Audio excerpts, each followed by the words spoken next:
নমস্কার, সবাইকে স্বাগত আমার স্বপ্নাখোঁজ এডুকেশন চ্যানেলে। আমি সুজিত কুমার মাইতি, ইতিহাস শিক্ষক। চলে এসেছি আজকে অষ্টম শ্রেণীর একটি ক্লাস ভিডিও নিয়ে। আজকের বিষয় লর্ড ওয়ারেন হেস্টিংস ও লর্ড কর্নওয়ালিসের সংস্কার। ভিডিওটি ভালো লাগলে লাইক, কমেন্ট, শেয়ার ও সাবস্ক্রাইব করে রাখবেন। আর পাশের নোটিফিকেশান বোতামটি সক্রিয় করে পাশে থাকবেন, যাতে এইরকম নতুন নতুন ক্লাস ভিডিও সবার আগে আপনার কাছে পৌঁছতে পারে। শুরু করছি আজকের বিষয় লর্ড ওয়ারেন হেস্টিংস ও লর্ড কর্নওয়ালিসের সংস্কার। কি বলা হচ্ছে, ওয়ারেন হেস্টিংস ও লর্ড কর্নওয়ালিস ভারতে ব্রিটিশ ইস্ট ইন্ডিয়া কোম্পানির প্রশাসনিক ও বিচার ব্যবস্থায় আমূল পরিবর্তন আনেন। হেস্টিংস দ্বৈত শাসন রদ করে ভূমি রাজস্ব ও প্রশাসনিক নিয়ন্ত্রণ কোম্পানির হাতে আনেন এবং কর্নওয়ালিস কোর্ট ও চিরস্থায়ী বন্দোবস্ত প্রবর্তনের মাধ্যমে বিচার ও শাসন ব্যবস্থাকে পেশাদার ও সুশৃঙ্খল করেন। এবার ওয়ারেন হেস্টিংসের প্রধান সংস্কার সমূহ। প্রথমে প্রশাসনিক সংস্কার। 1772 সালে দ্বৈত শাসন ব্যবস্থার অবসান ঘটিয়ে সরাসরি কোম্পানির নিয়ন্ত্রণে শাসনভার গ্রহণ করেন, রাজস্ব বোর্ড স্থাপন করেন এবং কলকাতাতে রাজধানী ও সুপ্রিম কোর্ট স্থাপন করেন। এরপর রাজস্ব সংস্কার। জেলা কালেক্টর পদ সৃষ্টি করেন এবং রাজস্ব আদায়ের জন্য পাঁচশালা বন্দোবস্ত চালু করেন নদিয়া জেলায় 1772 সালে। এটি ইজারাদারি ব্যবস্থা নামেও পরিচিত ছিল। এছাড়াও তিনি একশালা বন্দোবস্তও চালু করেছিল।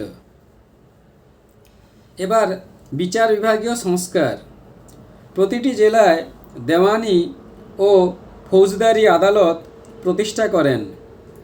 দেওয়ানি আদালত, সদর দেওয়ানি আদালত এবং ফৌজদারি আদালতের সদর নিজামত আদালত উপর আপিল আদালত স্থাপন করেন। এরপর বাণিজ্যিক সংস্কার। দস্তক বা অবাধ বাণিজ্য প্রথা রদ করেন এবং প্রধান প্রধান স্থানে শুল্ক কেন্দ্র স্থাপন করেন।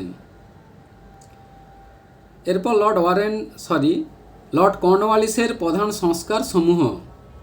প্রথম, ভূমি রাজস্ব সংস্কার বা চিরস্থায়ী বন্দোবস্ত। 1793 সালে কর্নওয়ালিস রাজস্ব আদায়ের জন্য বাংলা, বিহার, উড়িষ্যার চিরস্থায়ী বন্দোবস্ত চালু করেন, যার মাধ্যমে জমিদারদের জমির মালিকানা দিয়ে রাজস্বের পরিমাণ স্থায়ীভাবে নির্দিষ্ট করা হয়। এরপর বিচার বিভাগীয় সংস্কার বা কর্নওয়ালিস কোর্ট। বিচার ও শাসন বিভাগকে আলাদা করেন।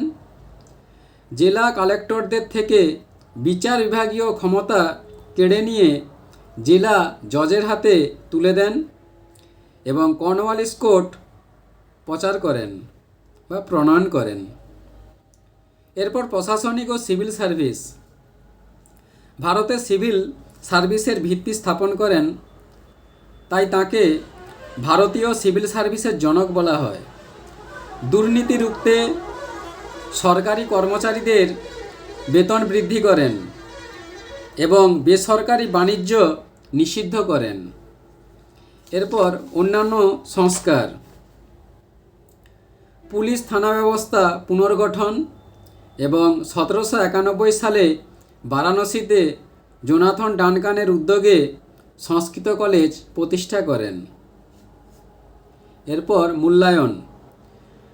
লর্ড ওয়ারেন হেস্টিংস কোম্পানির শাসন প্রতিষ্ঠায় কাঠামো তৈরি করেছিলেন, আর লর্ড কর্নওয়ালিস সেটিকে একটি আইনগত ও প্রশাসনিক ভিত্তির উপর দাঁড় করিয়েছিলেন। বন্ধুরা, এখানে ক্লাস ভিডিও শেষ করলাম। পরবর্তীকালে এইরকম নতুন নতুন ক্লাস ভিডিও নিয়ে উপস্থিত হব।